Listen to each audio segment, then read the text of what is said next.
파란 하늘이 유난히 예쁜 셋째 날 아침이네요. 야인시대 김두한이 탔을 것 같은 트램이 제 앞을 지나갑니다. 저 정도면 고이 묻어줘야 하는 거 아니야? 제 걱정과 달리 녀석은 아직 쌩쌩합니다. 마쓰야마에서는 트램이 아주 유용한 교통수단입니다. 성인 기준 230엔 정도이니 요금도 꽤 적당한 편이네요. 1895년부터 운행을 시작했다고 하니 역사도 꽤 장구합니다.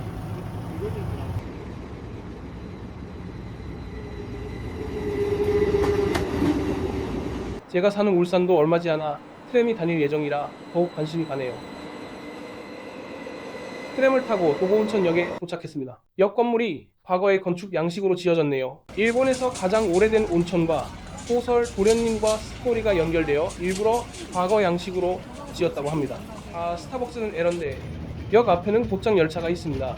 소설 속 도련님이 마쓰야마에 타고 왔다는 증기 기관차를 재현한 것입니다. 역 바로 옆에는 소설 도련님의 스토리를 함축한 곧장 시계탑이 있습니다. 소설 도련님은 일본 근대 문학사의 방향을 결정지었다고 평가받는 데무노 나스메 소세키 작가가 1906년에 발표한 작품입니다. 시계탑에는 소설 속에 등장하는 주요 인물과 사건이 인형의 형태로 등장합니다. 가장 높은 곳, 시계 앞에 있는 여인 인형의 주인공은 마돈나입니다. 작품 속 주인공인 도련님이 일하는 학교의 교사로 예의 바르고 공손한 성격의 인물입니다. 그 아래 중앙에 주인공인 도련님과 하녀인 키요가 있습니다. 교사로 부임한 도련님의 눈으로 본 학교 내부 모습을 작가는 특유의 냉소적인 어투로 표현했습니다. 탑의 옆면에는 소설 속에 등장하는 빨간 셔츠와 너구리 교사 및 야마아라시 교사의 인형도 있으니 꼭 살펴보시기 바랍니다.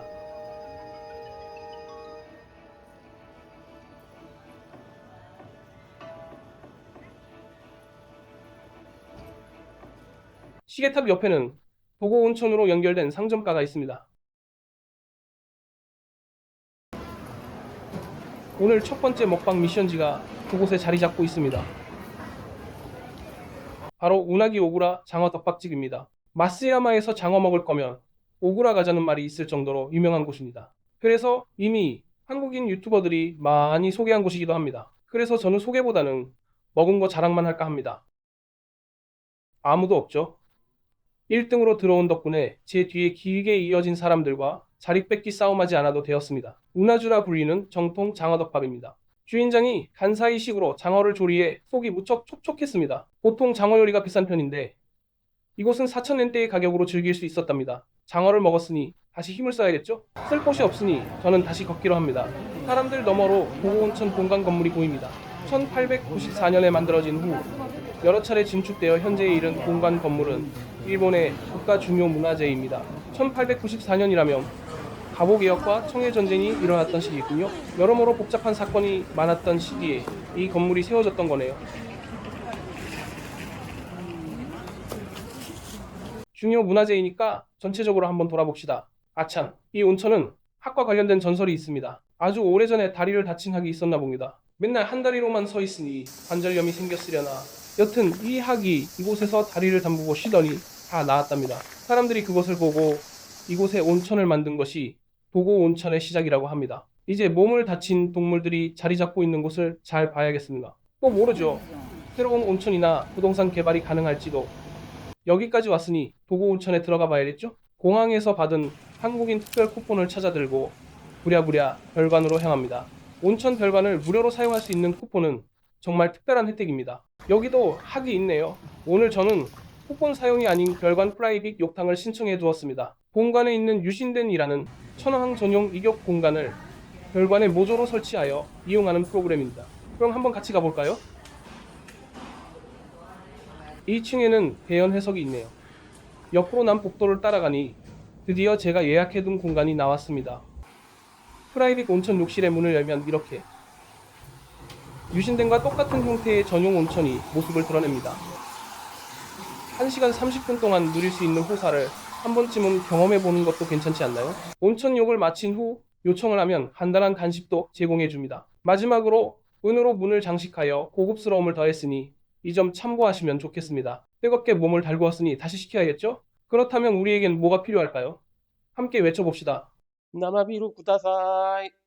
도고 온천 본관 바로 옆에 있는 도고 바쿠슈카는 에일과 라거, 스타우트를 판매하는 수제 맥주집입니다. 직접 제조한 4종류의 맥주를 모두 맛볼 수 있는 샘플러 메뉴가 인기 있습니다. 저는 얇은 돼지고기를 생강 간장 소스로 구운 쇼가 야키를 주문하여 맥주와 함께 먹었습니다. 솔직히 특별히 맛있지는 않았습니다.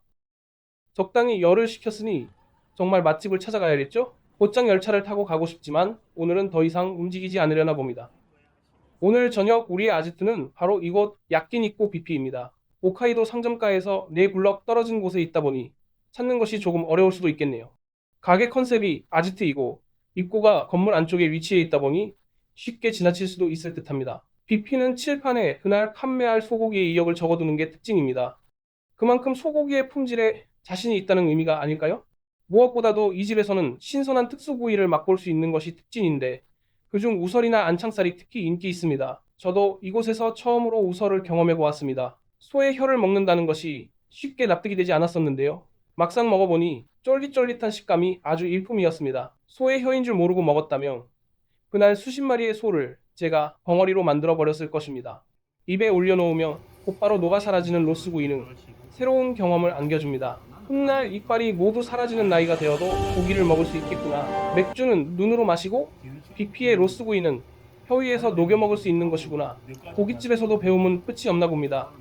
소고기만 먹다 보면 약간 느끼할 수도 있는데 그럴 땐 양념된 파를 함께 구워 드시면 됩니다. 한 가지 아쉬운 점이 있습니다. 생각보다는 양이 많아서 금방 배가 부른다는 점입니다. 먹지 못한 나머지 메뉴를 위해 다시 비행기표를 끊어야 할까요? 빨리 먹고 싶다. 야끼니쿠 비피. 마지막 날 아침이네요. 시간이 참 아쉽네요. 지난밤 술이 들어가면 한국이나 일본이나 시끄러운 것은 내 한 가지구나 생각했었지만 아침을 맞은 마스야마의 풍경은 놀랍도록 차분하고 깨끗해 보이네요. 신호놈의 신사 앞에서 길냥이들과 마주쳤습니다. 통행세를 내라는 듯 길 앞에 서서 비켜주질 않네요. 나의 행동이 마음에 안 드는지 깜냥이를 불러옵니다. 깜냥이는 귀찮은 듯 내게 다가와 나의 손가방을 뒤지기 시작합니다. 지난 3일 동안 먹고 마시느라 빈털터리가 된 것을 안 걸까요? 깜냥이는 시크하게 돌아서 뒤도 안 돌아보고 떠나버립니다.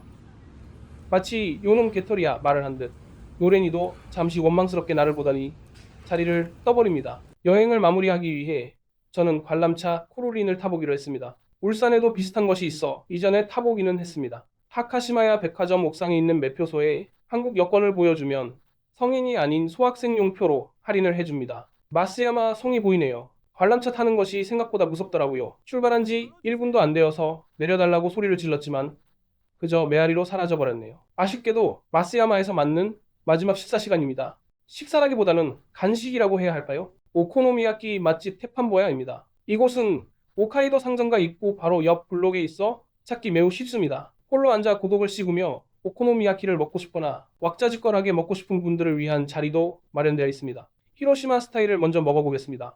구운 우동이나 면이 올려진 것이 특징인 히로시마 스타일은 묵직한 포만감이 있습니다. 다음은 우리에게 친숙한 오사카 스타일입니다. 다양한 재료를 밀가루 반죽과 함께 버무려 한 입에 다양한 맛을 느끼게 합니다. 마지막으로 이걸 오코노미야끼로라고 불러도 될지 의문인 도쿄식 몬자야끼입니다. 헤라라고 불리는 작은 주걱으로 떠서 먹습니다. 치즈와 명란 그리고 떡을 넣은 몬자야끼가 특히 인기가 있는데요. 저도 맛있었습니다.